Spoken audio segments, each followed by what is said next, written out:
just physical harm caused by and during the assault.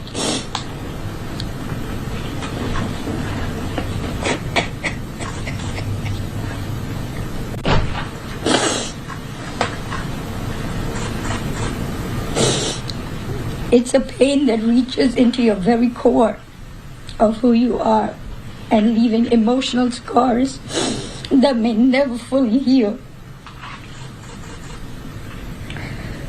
Some of the hardest parts of this pain are the shame and the guilt I have experienced that plays a negative part in my day-to-day ability to function properly. Being blamed, questioned, and threatened has often made me feel worthless, isolated, and sometimes responsible for what happened to me.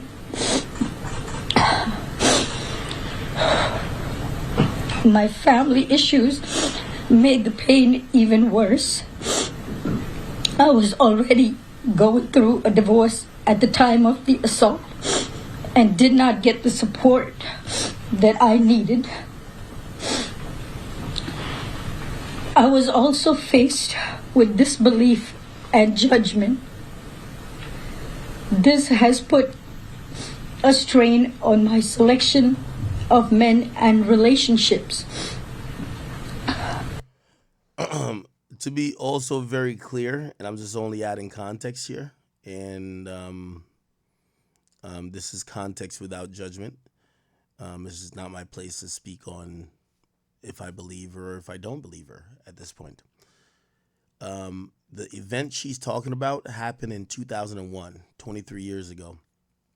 And I will get into a little bit more details about the events after we listen to this young woman. But, you know, she's definitely, you know, emotionally recounting the situation. But for your knowledge, this happened in 2001. Where many relationships became aggressive and abusive, which has made me feel even more alone in my struggles.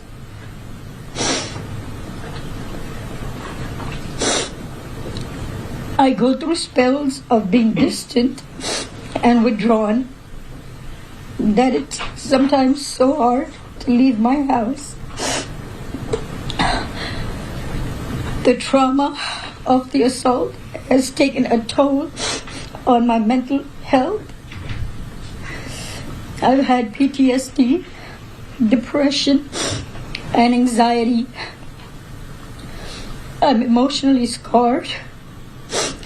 It has been hard for me to trust others, to form healthy relationships, or even feel safe in my own skin. Flashbacks, nightmares, and intrusive thoughts make me feel like it's a constant struggle.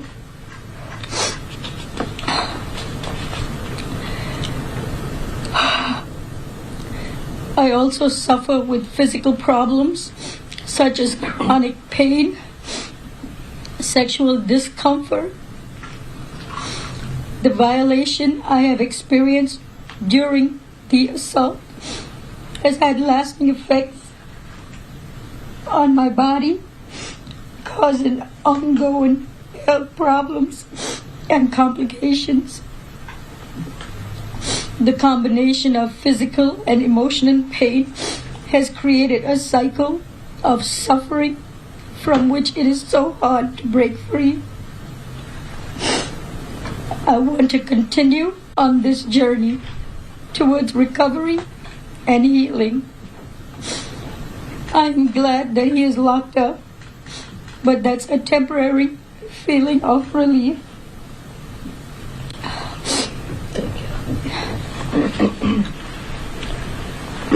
Dahlia is not going to be taking any questions, but I'll be happy to take some questions. Laura, can you talk about the context of this assault? What, where, when, what occasion?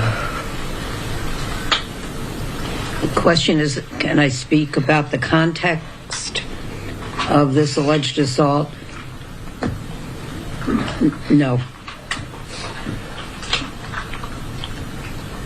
Gloria, can you just speak on, I know it's difficult for your client going through this, but what prompted her to come forward now?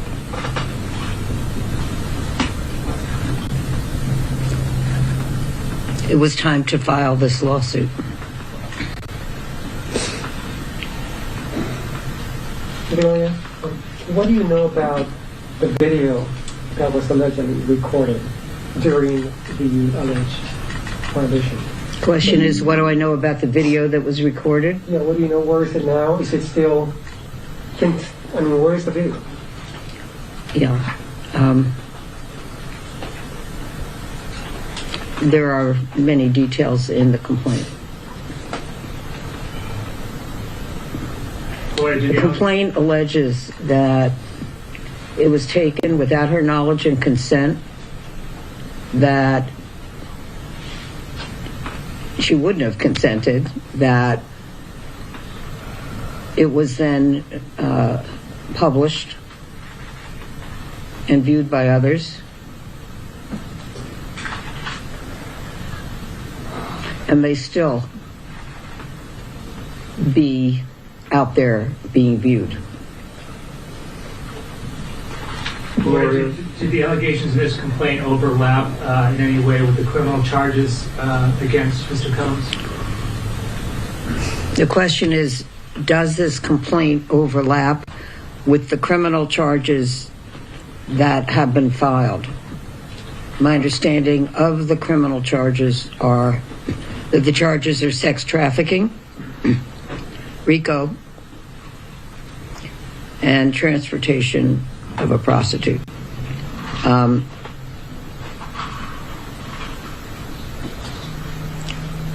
We are not alleging any of those criminal charges in our complaint.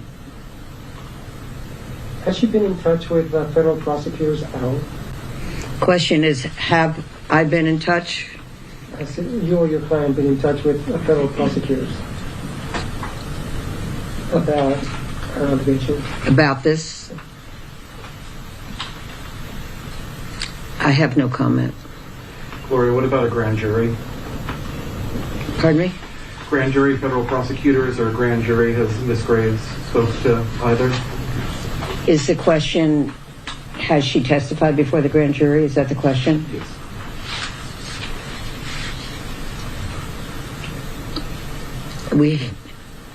Let's put it this way.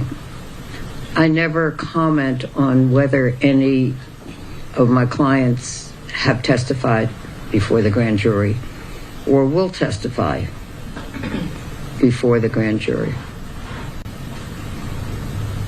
since the grand jury is a secret proceeding. Gloria, this other defendant in the video, alleged defendant, is this a celebrity? Is the other defendant alleged to be in the video, and what was the remainder of your question? Is that person, that alleged defendant, is that person a celebrity? Is the person that has not been named by me a celebrity? Not as far as I know. Gloria, as disturbing as the video may be, have you yourself laid eyes on the video? Have I looked at the video? No. I have not viewed the video, nor do I wish to view the video, nor should anyone else view the video, with the exception of if law enforcement and a court believe that they should and are permitted to view a pornographic video as evidence in the case. If they have it, then that would be it. Gloria, just to be clear, We don't ever view pornographic videos, even if they might end up being evidence in the case, and we do not transmit any such video if we have it to any other person, because we do not think it is permitted under the law. Gloria, Elizabeth Wagmeister from CNN. Would you please speak up? It's hard to hear you. Yeah, sorry, I'm back here and a bit short. In the complaint, you noted that your client learned about this video in November 2023. That is around the time of the first public lawsuit, at least, against Sean Combs from his ex-girlfriend, Cassie. I'm curious how you and your client learned about the existence of this video. So wow, so and I'm wondering how this video, like in 2001, are there even, you can't record shit on your phone in terms of video, right? So there's a video of sex that happened in 2001. I would have to assume that it was probably a camcorder or some type of standalone camera device that recorded it. And subsequently, this must have been for, well, you'll see the allegations when I pull up the lawsuit. This was part of Diddy's little war chest. Like Diddy was really, not war chest, but like this was like one of his freak tapes that he probably kept. I'm wondering how they got a hold of it. Saying that this incident is alleged to have occurred about the time of another lawsuit having been filed. I'm sorry, I can't understand your question. Per the complaint, this alleged incident occurred in 2001, but your client learned about the existence of the video in 2023, more than 20 years after. I'm curious how she learned about the existence of that video. Yeah, so the question is, she alleges that the incident took place in 2001, but you are saying that it is alleged in the complaint that was filed that she learned about it in 2022. And then the question is, how did she learn about it? We have no comment in response to that question. Gloria, has Diddy reached out to your client? Excuse me? Has Diddy reached out to your client? Question is, has Diddy reached out to her? I think we will not comment on that either. Gloria, I know this is very difficult for your client, but would you be able to share a little bit of her background? Where did she come from? Or what did she do? Can you give us some details about your client, please? No, I can't provide further details about where she came from or what she does. Gloria, to your knowledge, has any law enforcement agency reviewed this video for possible criminal charges? So is the question, has any criminal law enforcement, has any law enforcement agency viewed the video for possible criminal charges? The video?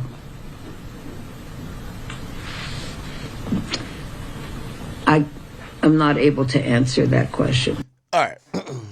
We're going to still finish the video. Let me just give you my thoughts. Again, these are only my thoughts. I'm going to be very respectful because I do want to, again, as with any civil case, these are allegations that will hopefully be argued in a court. But also the standard in that court is definitely different than a criminal court. Anyway, here's the point. This sounds like cap to me. I'm just gonna be honest with you, bro. Like, I don't even got to, this sounds like cap to me, and I'm gonna tell you why it sounds like cap to me. I'm gonna be honest with you with all due respect, and I'm gonna, again, let me finish first what I'm saying. Sounds like cap to me. The over dramatization, the extra crying, the thing happened like 23 years ago. And I'm not saying that it's impossible that this woman isn't triggered by the fact she has to recount a bad memory that allegedly happened 23 years ago in front of the press and the media. That's a very good possibility. The reason why it sounds like cap is not necessarily because of the young lady. It's because of really, I feel like there's just a lack of other information that I think at this point we're in the end game, right? We're not at the point where people are speculating about Diddy. So here's the thing. Most allegations, you have to give the benefit of the doubt to the victim at this point, right? Like, I know this whole innocent until proven guilty. Diddy has a criminal case, 11 allegations. So you want to give this woman the benefit of the doubt, and I am giving her the benefit of the doubt. The reason I'm saying this cap is like, I don't expect her to answer questions, so let's take her out of it. But they're not giving us anything about this lawsuit. Like, again, we're in the end game, right? I mean, from the Little Rod lawsuit, who spelled out what he thought was going to be a RICO case, which eventually there was a RICO case. All these other people who have talked about law enforcement, it feels like they're very scarce with information, and I don't think that the scarcity of the information or the scarcity of answers for the questions that the people are asking them is because they're trying to protect the integrity of the case. It feels like, again, this is a gut test. It just doesn't feel like this lawsuit has too much. Now, if you ask me, did Diddy have sex with this woman? I think he did. Now, based on what we know about Diddy, do you think that could have been an abusive, sex trafficking, maybe assaultive type of sexual experience? You know, again, we're going off just history, and where there's smoke, there's fire. You can't rule that out. So you can't call her a liar necessarily. But this lawsuit just kind of also kind of reeks of. So you're telling me that you filed this lawsuit in the end game when you found out about it in November 2023. Cassie's lawsuit drops then. He pays Cassie out. 9 other victims come forward. Then he gets criminal charges. And then when he's locked up for a week, I don't know. It stinks. But Diddy didn't do himself any favors. So we can't just say it's fully capped. We have to say maybe the details of the lawsuit is trumped up. But it's one of those things where you have to be in the state of mind that if they said Diddy did it and Diddy was around those people, maybe the motherfucker did it. Truth be told. Anyway. Your client says that she was threatened after this alleged attack. Can you elaborate on those threats? Also, by the way, Gloria already a pro. Maybe she's dodging these questions intentionally, and maybe the feds have been in contact with this woman. I don't know, but she is being pretty vague. Question is, can I elaborate on the allegation that she was threatened after the attacks? And no, because really I'm not able to comment on or expand upon any evidence or anything that might have evidentiary value at this time. Gloria, there's an allegation in the lawsuit that the video was made available for sale. Can you elaborate on that? And was Mr. Combs There's an allegation that the video was made available to whom? for sale? That was made available for sale. Correct. Yeah. That's new. There have been other accusers, other women who have said that they believe they were filmed and that the videos were shared, but I think this might be the first complaint allegation that the video was made available for sale somehow. I have not compared what we have alleged in the lawsuit to what others have previously alleged in their lawsuits. So I can't tell you whether this is the first that has alleged that this video was made available for sale or not. Would Mr. Combs be involved in that alleged sale? Yeah. There are no other details that we can provide in reference to the videos. So you filed it today? Yes, the lawsuit was filed this morning. And we have a case number, which I have provided, and we will pass around and provide my statement, which includes the case number. And this is part of the first page of the complaint.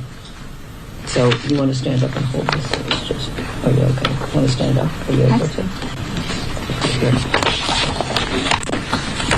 And there is a redaction on what we're showing you. So just to tell you. And to your right, please. This is the first page in part and redacted. Dahlia to your left, please. Pardon me? Dahlia on your right, if you both can look at this. Thank you. Thank you. And right below her. Oh, okay. It's right ahead. And one more this way, please. And I'll leave this on the table afterwards. Gloria, there's a few networks here that. Right, attorney Gloria Allred there announcing that lawsuit that was just filed today with her client against Sean Diddy Combs. It looks like possible, maybe more questions. So let's listen in right here on Live Now. Speak some Spanish. Would she be able to give us a few words in Spanish? You speak Spanish? I don't want to say what words. Pardon me? No. No, she can't. Please pronounce her name on camera just so we have the correct.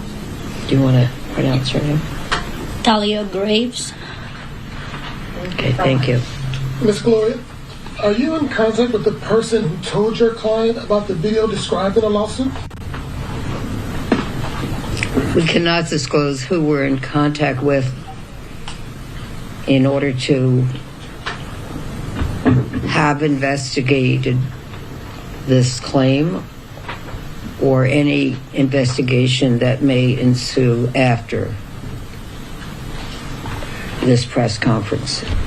Gloria, just I want to add that if any other person has any evidence that might relate to our complaint, we, of course, would be happy to speak on a confidential basis with any person who may wish to contact us and provide us whatever evidence they wish to provide, and we would thank them for it. What the fuck? What was that? And that he has been arraigned. Okay. Do you want to comment? Well, no, we're not having her comment. I'm sorry. I would say overall it's been a very stressful and anxiety-producing experience, and she's lived with all of it for many years and, is reliving it now. I think she did comment on how she felt about the criminal charges at the end of her statement, and I'm not going to ask her to answer any other questions. With all due respect, it's a fair question, but she's just not going to be answering questions today. Gloria, can you tell us how your client came to meet Diddy? How can I tell you how my client met Diddy? Met Diddy. I am not going to expand. Oh my God, they're just not saying nothing. All right, let's get to the civil complaint. We got to hear people. Here's a civil complaint. I'm gonna read through this and get through this quite expeditiously. Let's figure out what we need to figure out. Okay, cool. So this is, by the way, it's unredacted too. Apparently they redacted at first the head of security's name. The two people that are sued are Sean Combs and the head of security, allegedly. His name is Joseph Sherman. It's unredacted in the file version. Anyway, let's get to, and let me make this a little bit smaller that we could read through it. All right. So basically, in around the summer 2001, the plaintiff's life was violently knocked off course when defendant Sean Combs and Joseph Sherman viciously R-worded her at the Bad Boy Studio in New York City. The plaintiff was 25 at the time. So let's do the math. She's 25 in 2001. We're now 23 years later. 25 then, 25 plus 23, that's 48. So she's 48 now. Okay, so she's 48 at the time, and she was dating one of Combs' employees, a relationship that Combs exploited to lure the plaintiff into meeting him and Sherman alone. Now, which Combs employee was she dating? Doesn't say. Hopefully they say later. Once they successfully sequestered the plaintiff, The Combs and his bodyguard gave her a drink. Now, I'm gonna be honest with you. This is the problem with like when you get these mass lawsuits. And again, I don't want to invalidate anyone's story. Diddy's a piece of shit. At this point, we do have to to be honest, we can't say nobody's lying. We can't be like, oh, there's a money grab. This guy he might have done all this shit. So we can't even shoot him any bail. But these stories are eerily similar, and they're either, when it comes to like civil suits, sometimes you just copy what the last person said, right? Or maybe that's just Diddy's MO. Now, I keep hearing, even when they sued her son, you hear there's a laced drink. Now, granted, here's the thing too. There's no way to test if this is a thing, right? Like, we can't prove 23 years later if you got a drink laced. But anyway, unless you went to the police afterwards. Anyway, once sequestered, they gave her a drink, likely laced with a drug that eventually caused her to briefly lose consciousness. She awoke to find herself bound and restrained.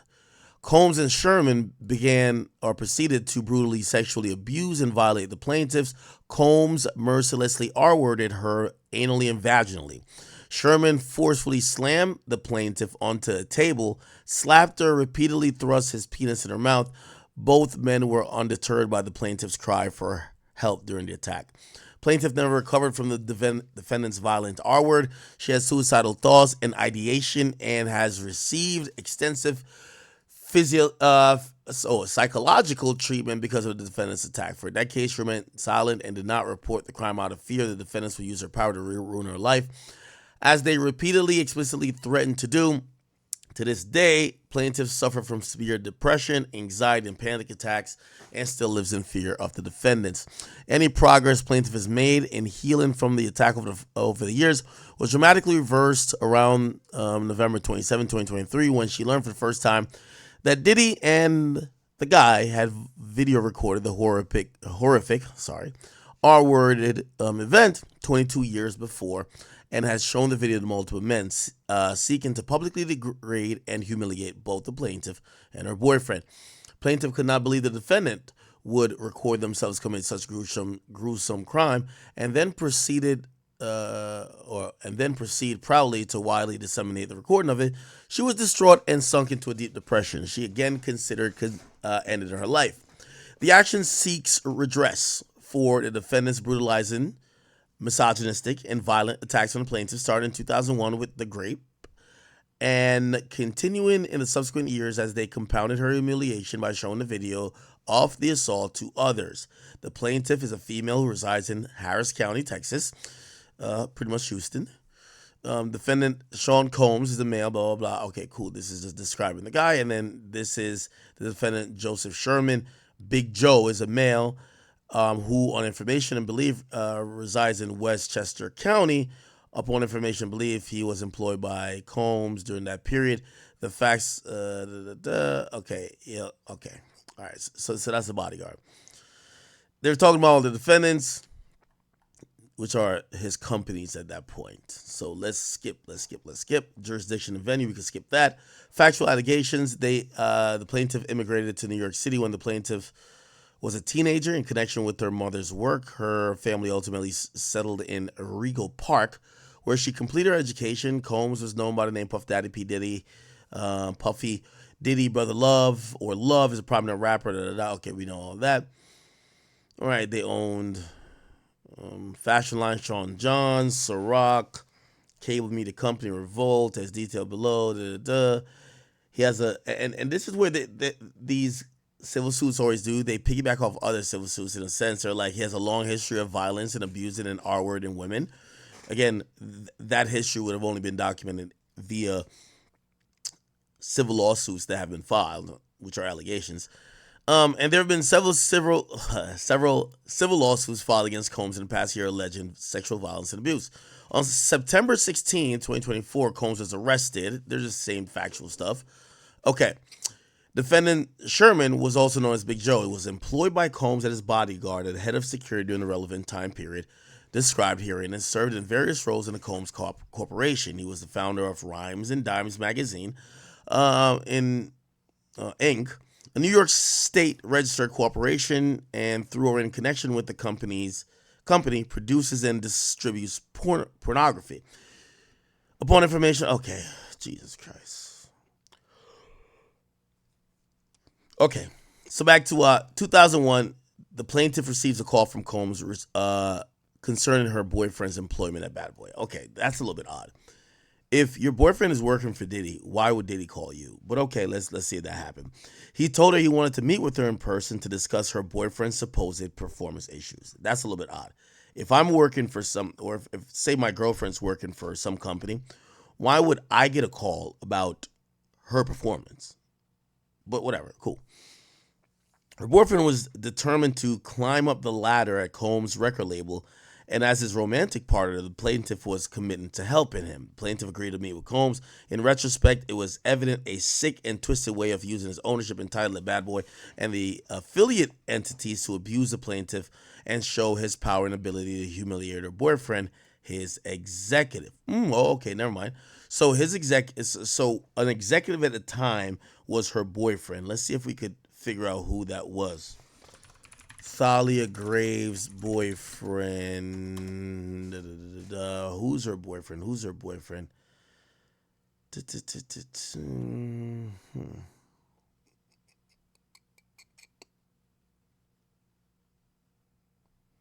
They don't name the executive.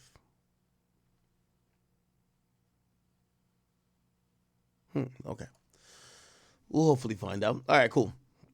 A few hours later, Combs arrived at the plaintiff's mother's residence. Why would you go to your executive's girlfriend's mother's house if you had no relationship with her? That's odd.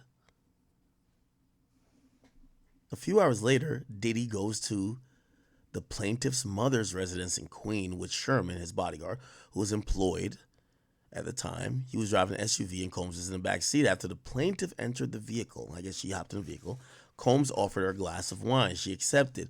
Combs began to discuss the alleged concern about her boyfriend's performance at work. Meanwhile, the plaintiff drank what had been handed to her. She started to feel a little bit lightheaded, dizzy, and physically weak. In retrospect, it's clear that Combs had caused a drug to be put in the plaintiff's drink, as a few sips of wine had never impacted her that way. Combs and Sherman drove the plaintiff to Bad Boy's studio in Manhattan. When they arrived, and plaintiff tried to get out the car, she realized she was feeling odd and found it difficult to walk. She assumed this was her fault and did her best to act normal and follow Combs as he led her to a couch in a private room in the Bad Boy studio. She came to understand this was Combs' personal lounge and office in Bad Boy's studio. Combs sat on the couch next to the plaintiff and continued to speak into her. Plaintiff began feeling more woozy and sedated. She lost consciousness. When she regained consciousness, she was naked and her hands were tied behind her with what felt like a plastic grocery bag. She shouted for help. In response, Sherman lifted her up from the couch and forcefully slammed her face on what was apparently a pool table. Shortly after, Combs entered the room naked. Combs reached for a container of lubricant that smelled like menthol and proceeded to apply to his penis. He then bent the plaintiff over the table, causing her feet to dangle above the floor, forcefully held her down, and anally penetrated her without consent. Okay. Plaintiff is 4'11" and weighed only 103 pounds at the time. The plaintiff was unable to move, totally overpowered physically, in addition to being drugged and bound. The plaintiff screamed out in pain, but Combs continually to violently, anally R-word her. He easily physically overpowered her, smashing her head down the pool table while she futilely tried to wiggle out from underneath him. During the brutal attack, the plaintiff vomited in her mouth and on the table. At one point, she involuntarily defecated. Combs was undeterred. He wiped himself off. So I guess she shit on his dick? What? He wiped himself off, applied more lubricant, and without any acknowledgement of the plaintiff's distress, proceeded to vaginally penetrate the plaintiff. The plaintiff experienced intense pain and burning sensation in her vagina and anus. The plaintiff continued to scream for help because of the extreme pain as she felt Combs penetrating her over and over. She lost consciousness again. The next time she regained consciousness, the plaintiff was on the couch and Sherman was standing in front of her with his bare penis in her face. Sherman slapped the plaintiff in her face and forcefully inserted his penis in her mouth. Sherman slapped her yet again and continued to thrust his penis in the plaintiff's mouth. Plaintiff once again lost consciousness. When she awoke, plaintiff was on the couch naked and alone in the room. Plaintiff was in severe pain and distress. Her anus and vagina burned, her face and wrists were bruised, and her genital area smelled strong of menthol. She felt a liquid, presumably semen, dripping from out inside of her. Her dress was thrown over to her, her purse was on the couch next to her, and her bra was on the floor nearby. She did not see her underpants. Terrified that Combs and Sherman would return, she quickly got dressed and bolted out the studio where she had been R-worded. Still dizzy and weak, the plaintiff called a driver, a cab driver, that her family regularly hired and knew well. The driver picked her up from outside the Bad Boy studio.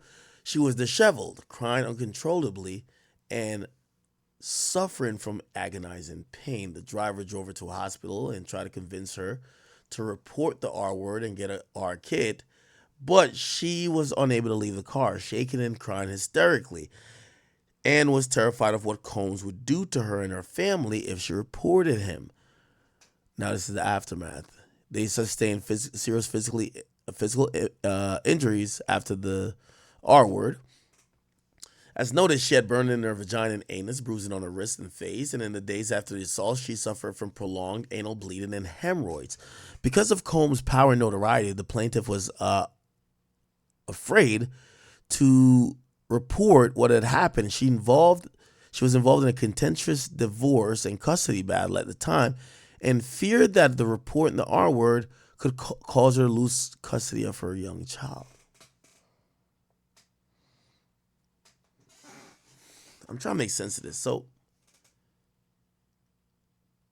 she has a husband, but she's divorcing a husband, and then she's dating a guy who works at Diddys. The dude works at Diddys Bad Boy Records label, and then even after that,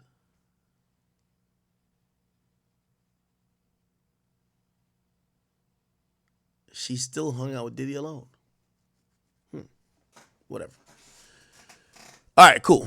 The plaintiff confided in her boyfriend, Combs' employee, hoping that he would comfort and support her, but instead of supporting her and discourage her from disclosing the assault, telling her it could negatively impact his own career. She has to name this guy. Name the guy. So you're saying, just think about this, Chad. Your girlfriend comes to you and tells you your boss just sexually assaulted her, and you tell her, shut up. Don't say nothing. Then, not only is your boyfriend protecting this guy who did some shit to you, you're protecting him 23 years later by not naming him in the lawsuit so far. Following the assault and multiple times over the year, both Combs and Sherman contacted the plaintiff and warned her to be silent, threatening repercussions, including plaintiffs potentially losing custody of her child or her son if she ever discussed the assault. Because of their enormous power in the industry, including the ownership and positions at Combs corporations, plaintiff knew if they could follow through with their threats. Plaintiff told the close friends that Diddy and Sherman had drugged and R-worded her, but as noted, was scared to report to the police out of fear that the defendants would follow through on their threats. She was even afraid to stay in New York City while Combs lived there, so with the help of a friend, she fled to Pennsylvania. Plaintiff has, in fact, relocated multiple times throughout the years in an effort to stay away from Combs. The plaintiff has suffered irreparable harm because of the brutal R-word by defendant Combs and Sherman. She suffers from severe depressions and post-traumatic stress disorder. She has also suffered from suicidal ideation and intrusive thoughts and has attempted to end her life. Plaintiff has lives constantly in fear. She struggles with hypervigilance and experiences anxiety and panic attacks in social settings. Preferring to be alone, her need to hide to feel safe has strained her relationships with friends and family. The R word has impacted the plaintiff's ability to engage in sexual acts with her intimate partners. To this day, she cannot be in set. So, as everybody knows, Diddy, aka the Diddler, he has finally been locked up. And it's been crazy ever since. I'm not gonna lie. Now, you feel me? He's in prison, or let me rephrase, jail, on suicide watch. You feel me? That's kind of a crazy life. You go from being a billionaire, mansions all over the world, having freak offs, you feel me, with women and men, you feel me, 1,000 bottles of baby oil. Man, even though I do think Diddy is very, very, very, very guilty, I want to ask one thing. If what Diddy did is considered sex trafficking, isn't like what every like high profile entertainer who like fly women from Instagram like all over just for sex trafficking as well? Like that's a question I just want to ask, you feel me? Cuz you got to call a spade a spade. If Diddy's doing it, then you got to look at almost every celebrity who does the same thing or who throws big parties and, you feel me, women pull up and they do crazy freaky stuff at those parties, bro. Like, I don't know. So like, and I only asked that because I really sat there and thought to myself like, man, I don't necessarily feel bad for Diddy, and I don't think Diddy is a good person. And I think he probably, when they really investigate deeper into Diddy, they're going to find way other stuff besides all this freak stuff that he probably did do. Man, this freaky stuff and all the allegations and stuff, like how you see all the executives and stuff stepping down, Diddy is coming, bro. No Diddy, but Diddy is coming, no Diddy. I think he's going to expose everyone, and like labels are scared and they're trying to get rid of everyone and everything. If Diddy ends up like the dude, who's that one dude with the island who killed himself? If Diddy ends up like that, we should not sit there and act surprised, you feel me? But it's your boy Big X News. Make sure you like, comment, subscribe. I'd say pray for Diddy. Honestly, pray for Diddy, man. He probably needs it right now. He's probably fiending. Probably Meek Mill's on the phone with him, trying to keep him calm. Feel me? He's probably telling Meek Mill, send me some pics over. You feel me? I miss you. I like when you do it like that. But you feel me? It's your boy Big X News. Make sure you like, comment, subscribe, and I am out.